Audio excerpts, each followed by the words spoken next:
तो चलिए अब सब लोग यहाँ पे ध्यान रखेंगे। क्या मैंने आपको बोला कि 3 प्रिंसिपल्स है आपके पास, see a, principle of consistency, accrual concept और गोइंग कंसर्न कंसेप्ट। इन 3 कंसेप्ट को माना जाता है बेसिक एजम्पशंस। बेसिक एजम्पशंस कितने हैं भाई? 3 है, ठीक है ना। उनमें से गोइंग कंसर्न कंसेप्ट हमने डिस्कस किया है, बाकी 2 हम आगे डिस्कस कर लेंगे। सो कल हमारा जो सेशन हुआ था वो यहाँ तक हुआ था। वेट,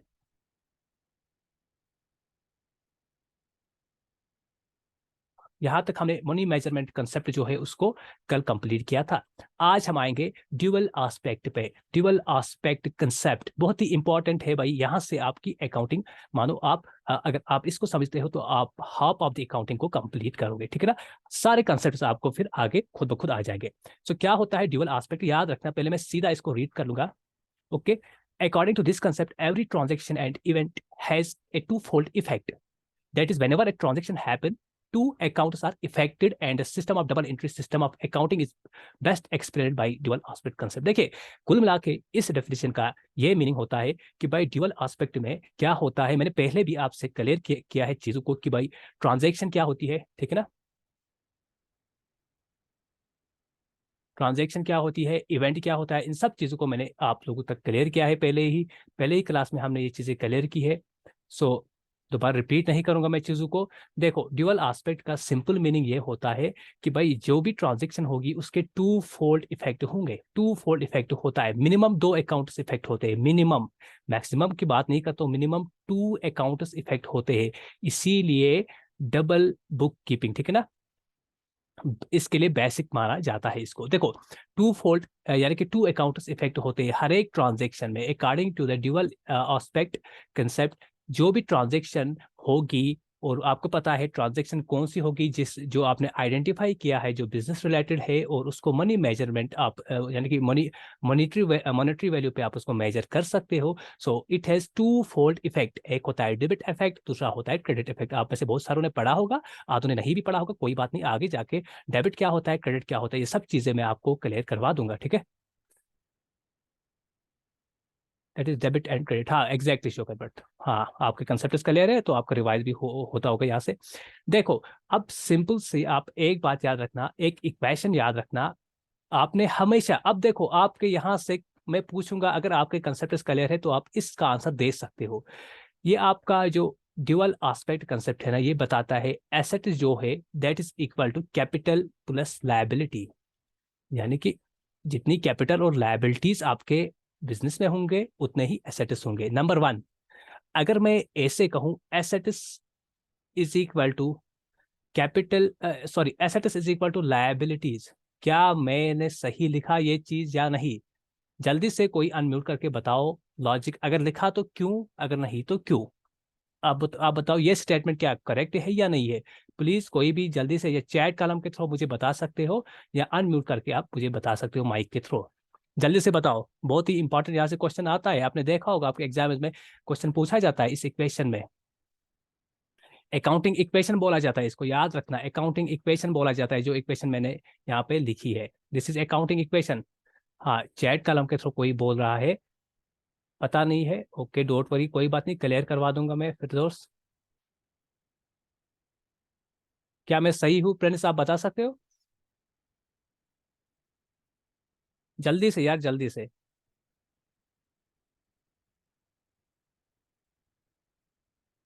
ओके कोई बात नहीं, चलो। रॉन्ग इक्वेशन नहीं है, ठीक है। देखो यहाँ पे जो मैंने आपको एक्सप्लेन किया है, अब इसी को मैं थोड़ा एलाबरेट कर लूंगा। ये मैंने कुछ यहाँ पे रिकॉर्डिंग की है।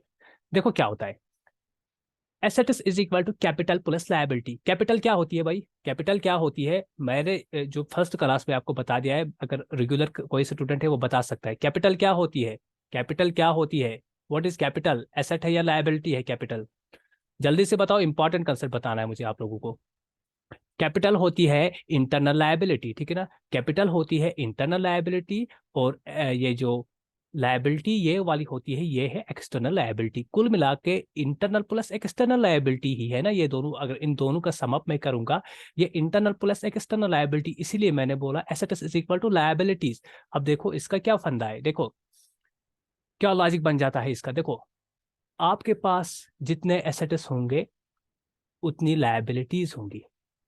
कल हमने एक कंसेप्ट के थ्रू, बिजनेस एंटाइटी कंसेप्ट के थ्रू हमने ये चीज सीख लिया, ये चीज जान लिया कि भाई according to this concept business and owner are separate entities. एक बिजनेसमैन अलग होता है, यानी कि ओनर अलग होता है, और बिजनेस अलग होता है। तभी हम ओनर का पैसा जो बिजनेस में लग जाता है उसको कैपिटल मानते हैं। यानी कि बिजनेस बोलता है भाई मैं अलग हूँ, ये मुझ पे आपका कर्जा है, ठीक है ना। किसका कर्जा है? ओनर का कर्जा किसके ऊपर आता है? बिजनेस के ऊपर आता है। साथ साथ में मैंने आपको फर्स्ट लेक्चर में ये भी बता दिया कि, हाँ, देखो, साथ साथ मैंने आपको अपने फर्स्ट क्लास में ये चीज भी क्लियर करवा दी है कि भाई ओनर सोल प्रोप्राइटरशिप में क्या होती है? अनलिमिटेड लायबिलिटी होती है, ठीक है ना, अनलिमिटेड लायबिलिटी होती है। देखो, आपको पता है फर्स्ट क्लास में हमने ये भी देखा, कैश होता है एसेट, ना कि कैपिटल। कैश एसेट होता है। आप जितना भी एसेट, यानी कि आपके पास जितनी लायबिलिटी होगी उतना ही आपके पास क्या होगा? जितनी लायबिलिटी आपके पास होंगी उतना आपके पास एसेट होगा। ये बात याद रखना। आप बोलोगे कैसे? क्योंकि बिजनेस का खुद अपना कुछ नहीं है। देखो, बिजनेस का अभी तक कुछ अपना नहीं है। आपने क्या किया? आपने ओनर हो, आप यहाँ पे ओनर हो, आपने थोड़ा पैसा यहाँ पे लगा दिया, आपकी कैपिटल है, ये आपका पैसा है, बिजनेस का नहीं है। लेकिन जब बिजनेस में आ जाता है तो बिजनेस पे ये अब बिजनेस, जब बिजनेस ने इसको एक्सेप्ट किया तो ये अब बिजनेस का पैसा बन गया। अब आपका पैसा नहीं रह गया, ये आपका क्या है? ये बिजनेस के हिसाब से बिजनेस के ऊपर आपने कर्जा दिया है, ये कैपिटल बना दिया है आपने बिजनेस के ऊपर, ठीक है ना। बिजनेस के ऊपर अब ये बिजनेस का ये एसेट बन गया, ये कैश बिजनेस का एसेट बन गया, ठीक है ना। क्योंकि मैंने पहले भी बता दिया आपको, बिजनेस के ऊपर जिसकी भी ऑनरशिप होगी, बिजनेस जिसको ओन करेगा, प्रॉपर्टी ऑफ द बिजनेस होगा, वो बिजनेस का एसेट होगा, ठीक है ना। सो जब भी आप कैपिटल करोगे इंट्रोड्यूस, तो यहाँ से एसेट बन जाएगा। जितना कैपिटल इंट्रोड्यूस किया उतना एसेट आया, ठीक है ना। आई बात समझ में? इसीलिए जितनी लायबिलिटीज होंगी उतना ही एसेट होगा, क्योंकि बिजनेस का खुद अपना कुछ नहीं होगा। जब बिजनेस किसी से कर्जा लेगा तभी यहाँ से कोई एसेट वो खरीद सकता है। आई थिंक यहाँ तक चीजें क्लियर हुई होंगी। इंपॉर्टेंट था, इंटरेस्टिंग था, ठीक है। आई होप आपको चीजें क्लियर हुई होंगी। अब चलो, अब देखो, आप सब लोग यहाँ पे इसको लिखना। इस वक्त आपको याद रहेगा, बट इसको नोट डाउन करना, बाद में आप भूल जाओगे। आपका रिवीजन जब होगा तब आपको अच्छे से ये चीजें याद आएंगी। Then capital and liability are called equity, please explain. No, सिर्फ कैपिटल को ओनर्स इक्विटी बोला जाता है। कैपिटल इंटरनल लायबिलिटी है। लायबिलिटीज जो होती है ये एक्सटर्नल वाली लायबिलिटीज होती है। जैसे कि क्रेडिटर होगा, बैंक से आप लोन लोगे, वो कैपिटल नहीं माना जाएगा, वो एक्सटर्नल लायबिलिटी है। ओनर्स इक्विटी भी लायबिलिटी है। किसके ऊपर लायबिलिटी है? ये बिजनेस के ऊपर लायबिलिटी होती है। आई थिंक मैं यहाँ पे क्लियर है। आपने फर्स्ट क्लास मिस किया है, इसीलिए आपको शायद चीजें समझ नहीं आ रही। कोई बात नहीं, रिकॉर्डेड सेशन मिलेगा आपको, आप रिकॉर्डेड सेशन देख सकते हो, वहां पे आप जाके चीजों को क्लियर कर सकते हो। देखो, सबसे पहले क्या होता है, अभी बिजनेस के पास कुछ नहीं है, जीरो है। आपने सोचा, आप बिजनेस के ओनर हो, आपने सोचा कि मैं स्टार्ट कर लूंगा एक बिजनेस, उस पर आपने इन्वेस्टमेंट की है। या कामरान स्टार्टर या ABC started A business with 5 lakh rupees, ठीक है। 50 लाख रखो, ठीक है ना, 50 लाख रुपीज, 50 लाख से आपने अपना बिजनेस स्टार्ट किया। देखो, चीजों को समझो। Assets is equal to capital plus liabilities. कभी कभार ऐसे भी आ जाता है, assets minus liabilities is equal to capital, वो भी ठीक है। बस बेसिक मैथमेटिक है, बेसिक मैथ से, ठीक है, इसको आप इजीली कर सकते हो। ये प्लस है, यहाँ पे आके माइनस होगा, ठीक है, वो चीजें आप समझ सकते हो।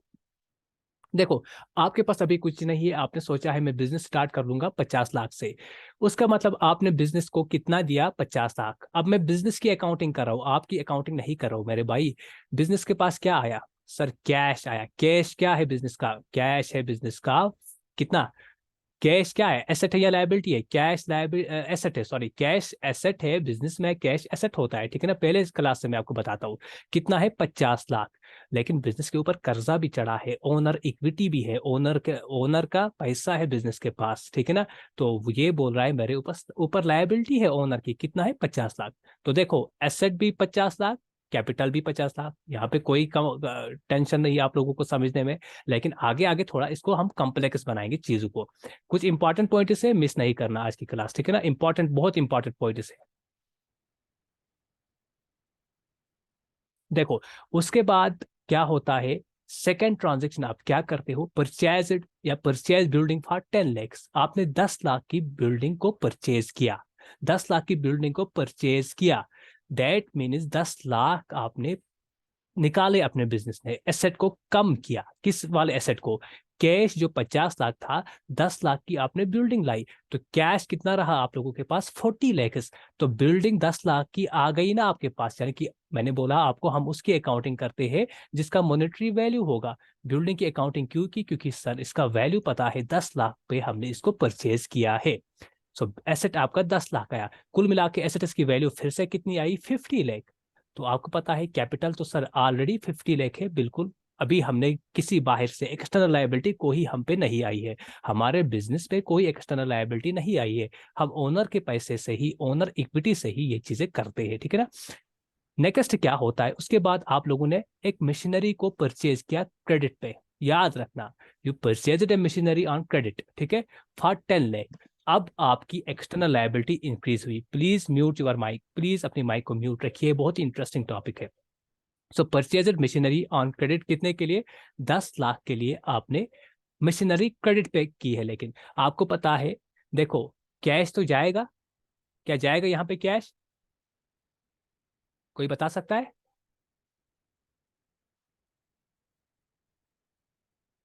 कैश यहाँ पे नहीं जाएगा, ठीक है ना, क्योंकि क्रेडिट पे लिया है शौकत, बट नहीं जाएगा, ठीक है, कैश यहाँ पे नहीं जाएगा। कैश जितना था उतना ही रहेगा, ठीक है ना, 40 लाख, क्योंकि क्रेडिट पे आपने किसी से उधार लिया है।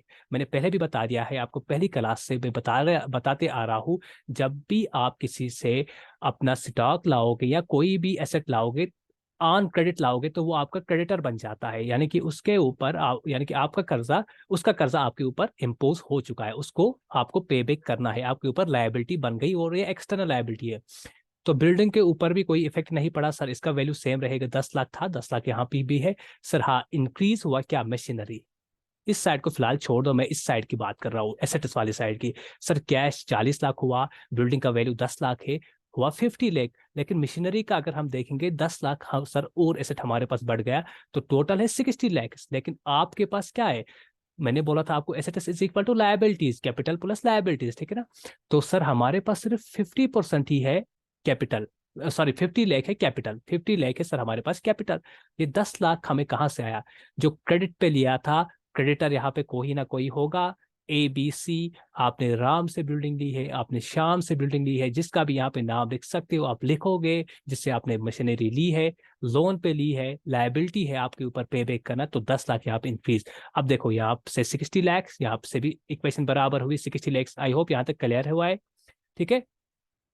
उसके बाद देखो क्या होता है, salary paid to employees ₹5 lakh, बहुत ही इंपॉर्टेंट है ये भी। उस सॉरी, उससे पहले एक है ये, purchased goods worth ₹10 lakh on cash. आपने गुड्स लाए, आपने स्टॉक लाया अपने बिजनेस के लिए, यानी कि एक और एसेट आप लोगों के लिए बढ़ गया। सर कौन सा एसेट? गुड्स वाला एसेट, ठीक है ना, स्टॉक वाला एसेट सर इंक्रीज हुआ, यानी कि 10 लाख इंक्रीज हुआ सर। लेकिन कैश पे लिया है, आपके बिजनेस से क्या चला गया है सर? कैश डिक्रीज हुआ, गुड्स हमारे पास आ गए, इंक्रीज हुए, तो करते हैं इसकी भी अकाउंटिंग। कैश 30 लाख आएगा, क्योंकि 40 लाख से 10 लाख का हमने गुड्स लिए है सर। बिल्डिंग पे कोई इफेक्ट ही नहीं पड़ने वाला, मशीनरी पे कोई सर इफेक्ट ही नहीं पड़ने वाला। हाँ, स्टॉक ऐड हुआ है, हमारा एसेट इंक्रीज हुआ है। सो 30 लाख प्लस 10 लाख 40 लाख, 50 लाख, 60 लाख। यहाँ पे भी हमें पता है सर, इसमें हमारे पास ओनर्स इक्विटी जो है कैपिटल 50 लाख है, क्रेडिटर हमारे 10 लाख है, एक्सटर्नल लायबिलिटी 10 लाख है, तो कुल मिला के 60 लाख प्लस 60 लाख। ओके, अब यहाँ पे इंपॉर्टेंट और एक है चीज, सैलरी पे टू एम्प्लॉइज, याद रखना, इस कॉन्सेप्ट को समझना, बहुत बार आप यहाँ पे गलत करते हो। Salary pay to employees ₹5 lakh, okay. Wait, ये सिस्टम रिकॉर्ड हो रहा है? हाँ, देखो, चलिए, हमने सैलरी पेड किया।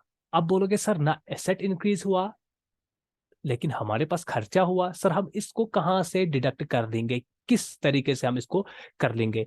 सर हमारे पास एसेट तो डिक्रीज हुआ, क्योंकि हमने 5 लाख कैश दिया अपने एम्प्लॉइज को, कैश 30 लाख था, -5 लाख हो जाएगा, 25 लाख हुआ सर हमारे पास कैश, याद रखना। बिल्डिंग पे भी कोई इफेक्ट नहीं, मशीनरी पे भी कोई इफेक्ट नहीं, स्टॉक पे भी कोई इफेक्ट नहीं। तो आप देखोगे 25 10 कितना होता है? 35 45 55 लाख। आपके पास बोलोगे सर, अगर हमारे पास कैपिटल 50 लाख थी और क्रेडिटर 10 लाख था, लेकिन मैंने आपको पहले क्लास में बता दिया है, याद रखना यहाँ पे इंपॉर्टेंट कंसेप्ट है, पहले क्लास में भी मैंने आपको बता दिया था।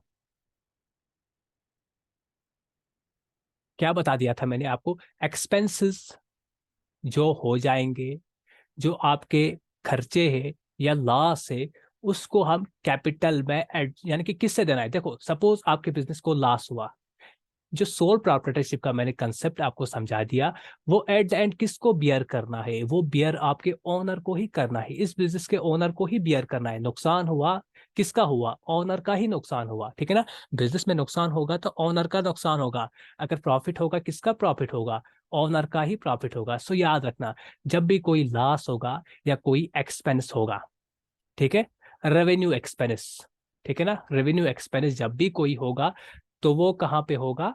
वो ओनर की कैपिटल से ही रिड्यूस होगा। ओनर बोला है कोई बात नहीं, ये खर्चा मेरा है बिजनेस का खर्चा, लेकिन बिजनेस कहाँ से लाएगा? वो ओनर की कैपिटल से ही डिडक्ट करता है, कैपिटल से डिक्रीज करता है चीजें, ठीक है ना। सैलरी हो या जो भी चीजें होंगी, अगर प्रॉफिट होगा बिजनेस कहाँ रखेगा? अपने पास तो नहीं रखेगा। वो बोला है चलो सर आपने लास्ट के टाइम हमें ये किया, ठीक है ना, लास्ट के टाइम आपसे ही हमने डिडक्ट किया, अब प्रॉफिट हो रहा है, ये पैसा आप ही रखो, मैं क्या करूं इसका, ठीक है ना। तो ऐसे होते हैं चीजें, ये समझना होगा आपको। प्रॉफिट वगैरह कहाँ पे ऐड होगा? कैपिटल में। सो इस इन दो कंसेप्ट थे यहाँ पे इंपॉर्टेंट जो मुझे आपको समझाना था। सो आपको पता है कैश होगा, लेकिन अब यहाँ पे आपको पता है ये सैलरी जो है ये रेवेन्यू एक्सपेंडिचर है, बार बार करने हैं आपके इसमें बिजनेस में, तो ये 45 लाख ही हो जाएगा कैपिटल, 50 से 45, क्योंकि याद रखना रेवेन्यू एक्सपेंडिचर जो है वो हम कैपिटल से रिड्यूस करते हैं, आपके एक्सपेंसेस हम कैपिटल से रिड्यूस करते हैं, तो क्रेडिटर पे कोई इफेक्ट नहीं पड़ेगा, सेम रहेगा। तो ये होती है अकाउंटिंग इक्वेशन। बाकी आप ये देख सकते हो, इसका स्क्रीनशॉट भी ले सकते हो, और जहां पे आप कंफ्यूजन होगा आप मुझे बता सकते हो, ओके। अब ये इंपॉर्टेंट पॉइंट इस यहाँ पे याद रखना, इन accounting equation loss and revenue expenditure जो होते हैं इज सब्सट्रैक्टेड फ्रॉम कैपिटल, यानी कि रिड्यूस करते हैं हम कैपिटल से। चाहे लॉस होगा, पहले भी बता दिया, क्योंकि लॉस कौन उठाएगा? लॉस आपका ओनर उठाएगा। रेवेन्यू एक्सपेंडिचर यानी कि ये होते हैं असल में एक्सपेंसेस, बिजनेस के जो एक्सपेंसेस, बिजनेस चलाने के लिए जो खर्चे होते हैं, बिजनेस चलाने के लिए जो भी खर्चे होंगे वो कैपिटल से हम रिड्यूस कर लेंगे, डिडक्ट कर लेंगे। गेन, प्रॉफिट या इनकम, ये कहाँ पे ऐड होगा? ये कैपिटल पे ही ऐड होगा। बिजनेस कहाँ रखेगा, ठीक है ना, ये कैपिटल पे ही बोला है चलो सर फायदा आ गया, कोई बात नहीं, आपकी कैपिटल इंक्रीज करवा देंगे, ओके। सो ये होता है concept, dual accounting concept. I hope यहाँ पे चीजें क्लियर हुई होंगी। किसी को कोई कंसेप्ट है जल्दी से चैट कलम के थ्रू बताएगा, please let me know through chat कलम, जल्दी से बताओ यार।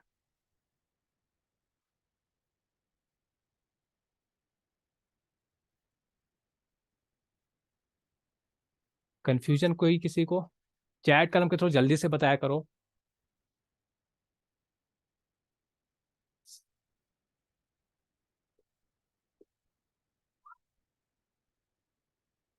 ठीक है, ओके। और किसी को कंफ्यूजन मत है किसी को?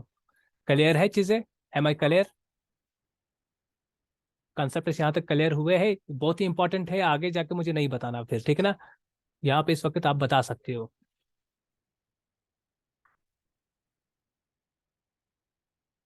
चैट कॉलम के थ्रू आप बताओ, कंसेप्ट क्लियर हुए हैं?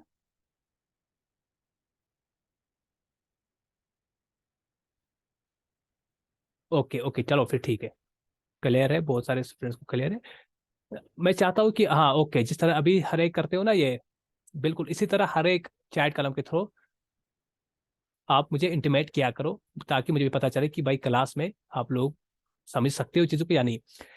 Next is accrual concept.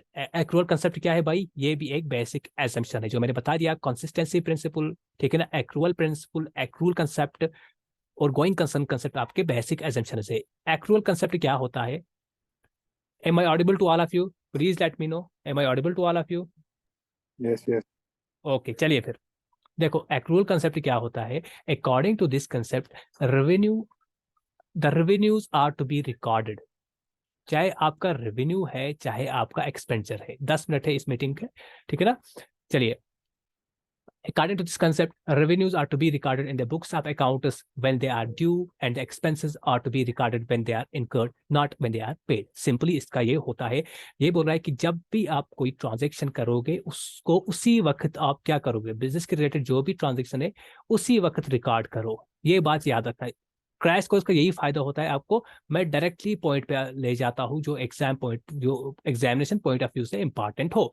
सो ये बोल रहा है ट्रांजेक्शन एक्चुअल कंसेप्ट, ये बोल रहा है जब भी ट्रांजेक्शन हो जाएगी उसी वक्त रिकॉर्ड करो, चाहे आपने ये खर्चा किया है चाहे नहीं किया, सॉरी, चाहे आपने इसको पेमेंट की है या नहीं की है या आगे करनी है, बट उसी वक्त रिकॉर्ड करना है आपको। चाहे आपने इनकम पकड़ी है या नहीं, बट आपको रिकॉर्ड उसी वक्त करना है जब आपके ऊपर ये ट्रांजेक्शन हो जाएंगी, जब आपके ऊपर रेवेन्यू आपका ड्यू है या आपने आपके ऊपर आपने जो एक्सपेंडिचर है वो इंक्वायर हुआ है।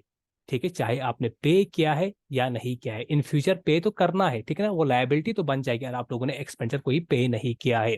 सो एक्चुअल कंसेप्ट क्या बोलता है, ये बोल रहा है रिकॉर्डिंग उसी वक्त book of accounts, books of account क्या होता है, जर्नल, ठीक है ना, जर्नल पे हम रिकॉर्ड करते हैं, जो मैंने पहले दिन भी बता दिया आपको, रिकॉर्डिंग कहाँ पे होती है भाई, जर्नल पे होती है, ठीक है ना।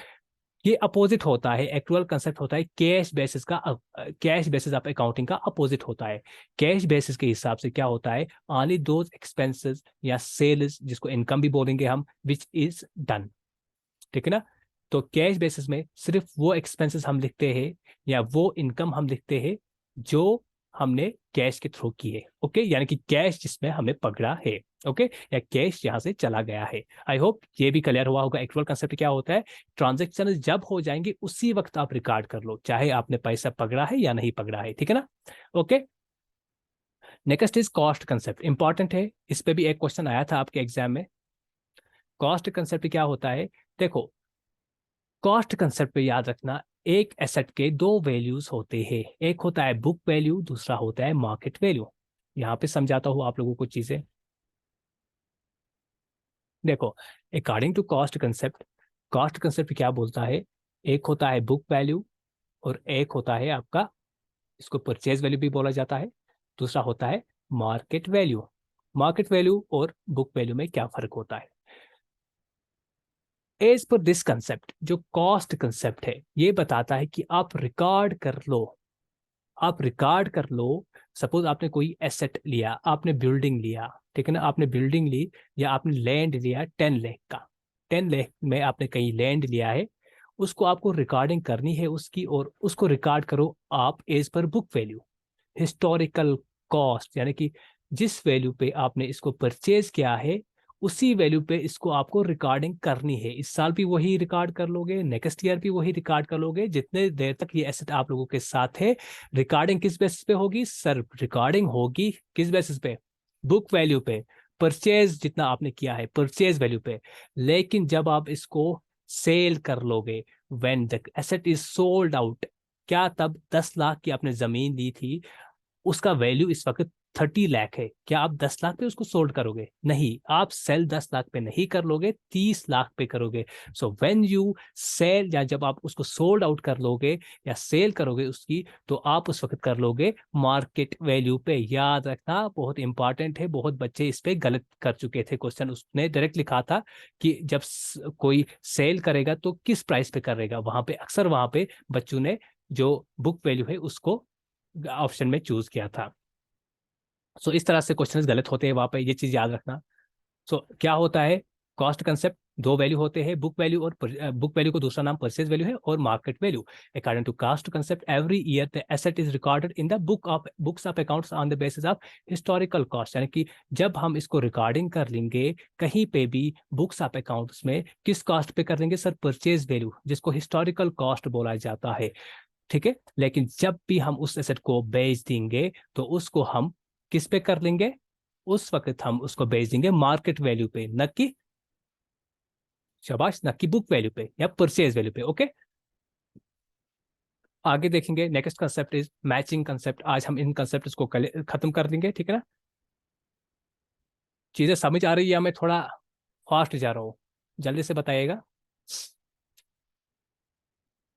क्लियर है। हाँ, क्लियर है, क्लियर। ओके, क्लियर है, चलिए फिर आगे चलते हैं। मैचिंग कंसेप्ट क्या होता है? मैचिंग कंसेप्ट बहुत ही इंटरेस्टिंग कंसेप्ट है। देखो, according to this concept, note करते जाइएगा, इंपॉर्टेंट पॉइंट्स को नोट करते जाएगा। ये बोल रहा है the incomes of the business of a particular year are matched with the expenses of that particular year for determining the profit. Simply इसका भाई आपको डायरेक्ट पॉइंट पे ले जाता हूँ। ये बोल रहा है इस साल के खर्चे जो है, एक्सपेंसेस जो है, उसको मैच करो इस साल के इनकम्स के साथ, तभी आपको इस साल का प्रॉफिट या लॉस पता चलेगा। अगले साल को क्या करना है, जो मैंने प्रीपेड किया है उससे मुझे कोई लेना देना नहीं है। चाहे मैंने किसी की इनकम ली है पहले से, या कोई खर्चा पहले से किया है, उस पर आप मत जाइएगा। अकॉर्डिंग टू दिस कंसेप्ट ये बोल रहा है इस साल मेरे बिजनेस के जितने भी एक्सपेंसेस थे उसको आप इनकम के साथ मैच करो, और जो डिफरेंस आएगा वो, चाहे अगर एक्सपेंसेस ज्यादा हुए तो आपका बिजनेस में लॉस हुआ है इस साल, अगर इनकम ज्यादा है तो आपके बिजनेस में प्रॉफिट हुआ है। इट इज बिकॉज ऑफ, ये इंपॉर्टेंट है, यहाँ पे ये इंपॉर्टेंट है। ओके, अगर मैं फास्ट जा रहा हूँ कोई बात नहीं, मुझे लगा आप लोगों को ये चीजें क्लियर हुई होंगी। डोंट वरी, मैं थोड़ा आपको कंसेप्ट क्लियर करवा दूंगा, डोंट वरी। चलो फिर मैं आस्ता ही जाऊंगा। It is because of matching concept outstanding expenses. Outstanding expenses क्या होते हैं भाई? ये लायबिलिटी होती है, यानी कि आपके बिजनेस के ऊपर आउटस्टैंड है कोई एक्सपेंस। जैसे आपने एम्प्लॉइज से काम लिया है लेकिन सैलरी नहीं दी है, तो सैलरी आउटस्टैंडिंग जो आपकी रही वही आपका आउटस्टैंडिंग एक्सपेंस है। कोई कुछ भी आउटस्टैंडिंग एक्सपेंस हो सकता है, यानी कि ये ऐसा एक्सपेंस है जो आपके बिजनेस के ऊपर आया है, इनकर हुआ है, लेकिन अभी तक आपने पे नहीं किया है। सो इसको क्या, ये इसको क्या बोलेंगे हम? आउटस्टैंडिंग एक्सपेंस, लायबिलिटी बन जाती है।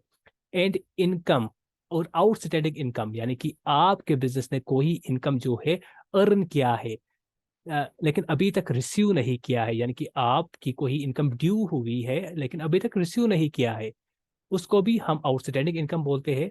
उसको हम ऐड कर लेंगे, और prepaid expenses and prepaid income को हम सबस्ट्रैक्ट कर लेंगे as they don't belong to this year. देखो क्या होता है इसका मीनिंग। आउटस्टैंडिंग एक्सपेंस किस ईयर से बिलोंग करता है भाई? इसी ईयर से, क्योंकि ये इसी साल का खर्चा है, तभी आउटस्टैंड रहा है, ठीक है ना? तभी लायबिलिटी है कि मुझे इसको पे बैक करना ही करना है। ये लायबिलिटी है, मुझे इसको चुकानी है, ये कर्जा चुकाना है मुझे। आउटस्टैंडिंग इनकम मेरे लिए क्या है सर? ये एसेट है। क्यों? क्योंकि मेरे बिजनेस ने कोई इनकम जो है वो अर्न किया है, लेकिन अभी तक रिसीव नहीं किया है। जब रिसीव करेगा, यानी कि रिसीव करेगा ही करेगा। इनकम कब अर्न किया है सर? इसी साल इनकम अर्न किया है, इसीलिए मैंने इसको आउटस्टैंड किया है। अब है दूसरा होता है प्रीपेड एक्सपेंस। देखो इसको इस कंसेप्ट के तहत हम सबस्ट्रेट क्यों करेंगे इस ईयर से? देखो, प्रीपेड एक्सपेंस क्या होता है सर? ये कुछ ऐसा एक्सपेंस है जो मैंने ऑलरेडी प्रीपे किया है, यानी कि पहले पे किया है। दैट मीन्स अगले साल का कोई एक्सपेंडिचर मैंने इस साल भरा है। सपोज मुझे रेंट देनी है, मुझे रेंट, मैं रेंट पे, अब मैं कोई बिल्डिंग मैंने रेंट पे ली है, 10 साल की रेंट मैंने पहले ही पे की है। प्रीपेड है ना वो, यानी कि अगले साल का खर्चा मैंने इसी साल भरा है, यानी कि 2 साल की, इस साल का छोड़ो, अगले साल का रेंट मैंने 1 साल का मैंने पे किया है। 1 ईयर की रेंट मैंने एडवांस में पे की है। तो सर वो अगले साल का एक्सपेंडिचर है, उसको अगले साल में दिखाऊंगा, इसलिए प्रीपेड एक्सपेंस को इस साल पे नहीं दिखाएंगे हम। दूसरा होता है प्रीपेड इनकम, ठीक है ना? प्रीपेड इनकम भी अगले साल ही हमने दिखानी है। ओके,